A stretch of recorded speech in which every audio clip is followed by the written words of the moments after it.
Hari ini kita belajar masih di tema 3, subtema 3, pembelajaran 1 dan 2. Sebelum kalian menonton video hari ini, kalian harus tetap berdoa dulu ya. Baiklah anak-anak, nah kalian sekarang buka di halaman 107. Sebelumnya ibu mau tanya nih, kalian pasti pernah ya yang namanya meletakkan air di dalam kulkas atau freezer. Apa yang terjadi? Iya, air pasti akan menjadi membeku. Nah, mengapa demikian? Mari kita lihat, mengapa air bisa membeku jika diletakkan di dalam kulkas atau freezer. Jawabannya, karena adanya penurunan suhu oleh lemari pendingin yang menjadikan air di dalam lemari pendingin mengalami pendinginan sampai di bawah suhu 0 derajat hingga akhirnya menjadi beku atau es. Nah, lalu mengapa es itu bisa mencair kalau kita letakkan di ruangan terbuka? Karena menyerap kalor dari sumber panas sekitarnya dan mengalami perubahan wujud dari padat. Makanya air bisa mencair. Mencair tadi adalah salah satu perubahan wujud dari padat menjadi cair. Itu termasuk pengertian dari mencair ya. Nah, selain batu es, ternyata contoh perubahan wujud benda mencair itu banyak. Ada yang namanya mentega dan coklat. Mentega atau margarin jika kita panaskan, maka dia akan mencair, sama seperti coklat batangan. Nah, jika kita panaskan, kita didihkan, maka dia akan mencair. Lalu kita lanjutkan di halaman 112. Nah, di situ ada gambar untuk memasangkan mana yang merupakan satuan baku dan tidak baku. Satuan baku itu adalah satuan yang standar. Nah, contoh satuan baku itu adalah seperti sentimeter, gram, sedangkan yang tidak baku itu seperti takaran, sendok teh, butir. Sekarang kita masuk ke perubahan wujud benda membeku. Nah, membeku itu adalah perubahan wujud benda dari benda cair menjadi padat. Nah, misal nih yang batu es yang kalian diamkan di udara terbuka, dia akan mencair menjadi air. Lalu kita letakkan kembali ke dalam freezer, maka dia akan membeku. Itulah perubahan wujud benda membeku. Coba kalian lihat nanti di halaman 117. Nah, di sini ada cara membuat es lilin. Nah, untuk cara membuat es lilin itu kan pasti ada yang namanya air. Nah, dicampur dengan olahan bahan lainnya seperti ada buah naga, ada gula, ada siapkan bahannya beberapa plastik es lilin. Nah, lalu bahan tadi dijadikan satu, lalu dipanaskan. Karena sudah dipanaskan, maka dia akan menyatu. Itulah menjadi air yang buah naga.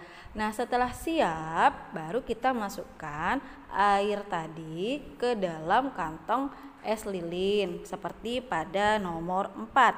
Nah, setelah kita ikat es lilinnya tadi, baru kita masukkan ke freezer. Nah, yang sebelum dimasukkan ke dalam freezer tadi itu kan berupa air.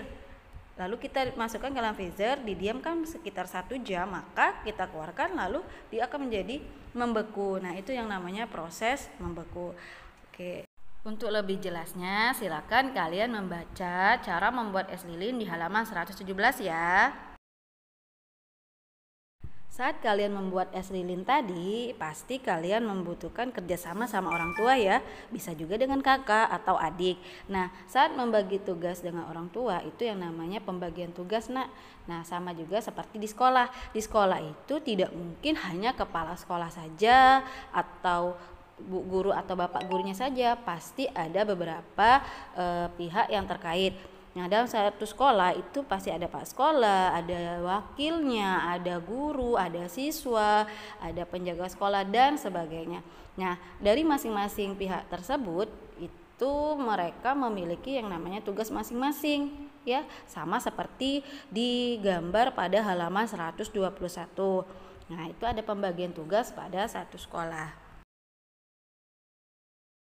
Selain di sekolah, untuk pembagian tugas juga bisa dilakukan dalam permainan sepak bola. Coba kalian lihat di halaman 122. Ketika bermain dengan kelompok, diperlukan adanya pembagian peran, seperti bermain sepak bola. Ada perannya sebagai penyerang, pemain belakang, dan penjaga gawang. Ada juga sebagai kapten. Nah, untuk penjaga gawang itu tugasnya mencegah bola agar tidak masuk ke dalam gawang ya. Mereka semua harus bermain dengan kompak dan saling bekerja sama supaya menghasilkan permainan yang terbaik. Akan susah memenangkan permainan jika dalam kelompoknya ada yang tidak rukun dan tidak kompak. Dalam bermain sepak bola, kita harus tahu ya trik menendang bola supaya tepat sasaran. Apa saja sih trik yang bisa kita lakukan agar menendang bola itu tepat sasaran? Yang pertama, fokus ke arah bola dan pada sasarannya. Yang kedua, bidik bola dengan tepat di bagian tengahnya. Yang ketiga, ayunkan kaki kanan dari belakang ke depan. Keempat, lalu tendang bola dengan sasaran bola di samping. Dan terakhir, setelah menendang, tumpuan berat badan di kaki kanan atau yang dipakai untuk menendang harus tepat sasaran. Maka bola pasti tepat masuk gawang.